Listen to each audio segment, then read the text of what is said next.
Interdimensional travel. I mean, not just traveling through our dimension, but going into alternate dimensions, Dan.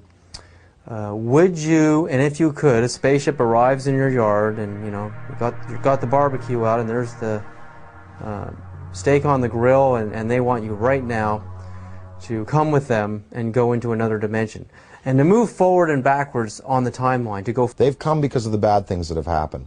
Now, if I went into the future, I would want to see where this planet is 300 years from now. Did we make it?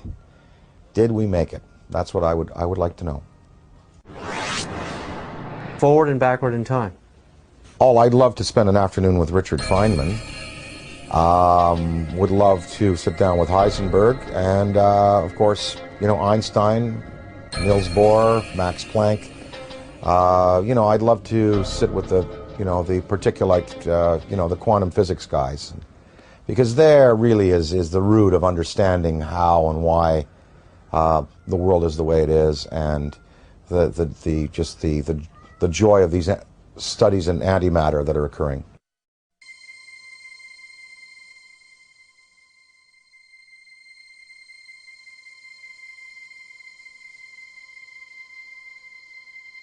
One you picked is a physicist, a scientist, and I often think about how spirituality and science are merging, how they're kind of coming together. I mean, what ancient civilizations thought of a universe was really the Earth and the Sun and a few planets.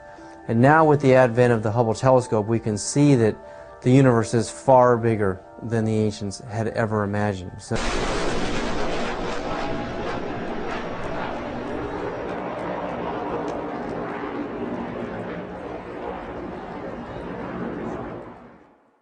the Avro-Arrow story, Dan, I mean, you appeared in a movie about the Avro-Arrow story. Canada broke the sound barrier. Diefenbaker dismantles the whole aerospace program in Canada, and all the engineers are hired by NASA and Boeing down here, and we finally break the sound barrier. But in Canada today, we have another scientist, Canadian scientist John Hutchison, is using wave induction, using Van de Graaff and Tesla coils and radio. On a 75-pound cannonball, we can see this huge cannonball levitating in the air. I mean, Boeing, NASA, Lockheed, all of these defense contractors are going up into his lab in Canada and trying to understand how this thing works, because the next person or the next country that figures out true anti-gravity propulsion systems is going to be king of aerospace on this planet. The Hutchison effect incorporates radio frequencies, Tesla frequencies, and high electrostatic energy to create a type of levitation effect where it can move a 75-pound cannonball of steel or brass bushings, water, wood, and other objects into the air. Half of the world believes and half doesn't. We're reaching a point where, as Stephen Bassett talks about his time clock. It's like the nuclear time clock that we had in the 50s before we blew the world, before we blew the world up. The theory that once the hands got to midnight, that's when all the nuclear weapons in the world would be discharged. Well, we've stopped that nuclear clock, thankfully. But as far as the UFO clock, he says we're 1 minute to midnight now, meaning that in a minute to midnight, something really spectacular is going to happen. Now, whether that's a mass appearance, whether that is, it come over to the Yankee Stadium during a game, I think possibly the next, maybe even in the next 5 years, we're going to have occasions like the one I experienced in upstate New York in the mid-'80s when I woke up in the middle of the night and I said to my wife, they're calling me, I want to go outside, they want me to come outside and see. He said, who? Something outside wants me to come out and say, oh, just go back to bed. I went back to bed, but in the next day in the media, in newspapers, in radio, all over upstate New York and Ontario and Quebec and Vermont, people spoke about this urge they had to go out of their houses at 3 in the morning and look up into the sky. And 12,000 people shared this urge, and they went out, and it was a big news story. And of course the Air Force said that a Chinese rocket had exploded over New York State, and what people saw was a massive, miles high pink spiral in the sky above the Great Lakes. In Hull, Quebec, Canada, a few years afterwards, there was a story of several hundred people, almost 1,000 people, in this community, Gatineau, north of Hull, Quebec, Canada, in the Quebec province, sharing this urge to come outside and look up into the sky, and they also saw an apparition. So.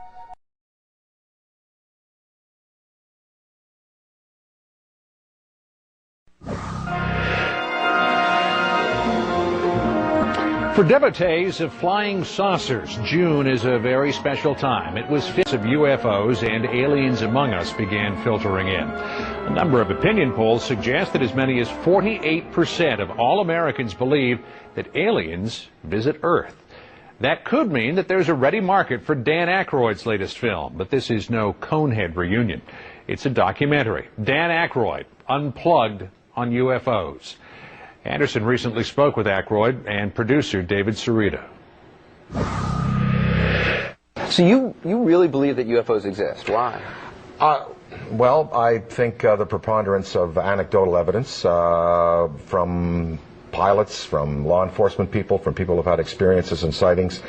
I think also my own experience. I've had a high altitude sighting with 3 other people, and it definitely wasn't a helicopter, a jet. Now, of course, you know, a professional would discount my sighting and say, well, you don't really know. And I can't sit here and tell you 100% that I saw a craft that was created by beings from another planet outside of our sphere of technology. I can't tell you 100%. I can just tell you what I saw and what I feel. Mm-hmm. They're here. They're looking at us in a petri dish, and I gotta say, the way mankind is behaving, they're probably very disappointed. David, why did you make this documentary? Well, actually, in 1968, I was 7 years old, walking home from elementary school, and all these people were pointing up in the sky at this metallic dish-shaped UFO with a little, knob on the top, and it was clear. This thing was down low, 3,500 feet. If I had had a video camera back then, it would have been some of the best footage we've ever seen to date. And when you see one of these things, 20 clear minutes, people were pounding on the neighbors' doors, get out here, look at this thing. And when you look at it and you replay that in your memory, it's beyond all the videotapes and the photographs. It's so real to me, and it was so real to me at such a young age that I just couldn't ignore it. So I was engaged at 7 years old into this phenomenon. In the film, Dan, you talk about a personal experience that you had. I just want to play some of that from the movie. I woke up in the middle of the night and I said to my wife, they're calling me, I want to go outside, they want me to come outside and see. He said, who? Something outside wants me to come out and say, oh, just go back to bed. I went back to bed, but in the next day in the media, in newspapers, in radio, all over upstate New York and Ontario and Quebec and Vermont, people spoke about this urge they had to go out of their houses at 3 in the morning and look up into the sky. Come on, is that for real? Yeah, you could research that. It was in the mid-'80s. In fact, it was a pink spiral that appeared in the sky. People went out, telepathically urged like I was. I didn't go, schmuck. And they went out in the sky, they saw this pink spiral in the sky, huge, miles, like 2 miles long, and the Air Force said it was a Chinese rocket. Isn't this sort of one of those things, it's like the Kennedy assassination? I mean, there are people, no matter what evidence is put forward of that there is no evidence, or that the lights turn out to be a plane or a helicopter or something, or just a natural phenomenon. Balloon, all the old excuses. There's nothing. This argument can never be settled. Half the world believes in the latest polls, and half doesn't. Right. And those who don't will never believe. Now, you show them everything, and they're not going to until they're taken up themselves, or the guy walks up and shakes their hand, or probes them, or whatever they do. But I mean, look, do you believe those people who? I mean, there's all these people who claim to have been abducted by aliens. I believe them. Do you really? I don't believe all of them, but I was in a room at the Fifth Avenue Medical Institute with John Mack and his staff, and his assistant, his clinical assistant, got up and gave a 15-minute presentation that was absolutely riveting. Here is what people are telling us. John Mack was a Harvard psychiatrist. He discovered this through work in hypnosis, and he saw people were regressing and telling these stories.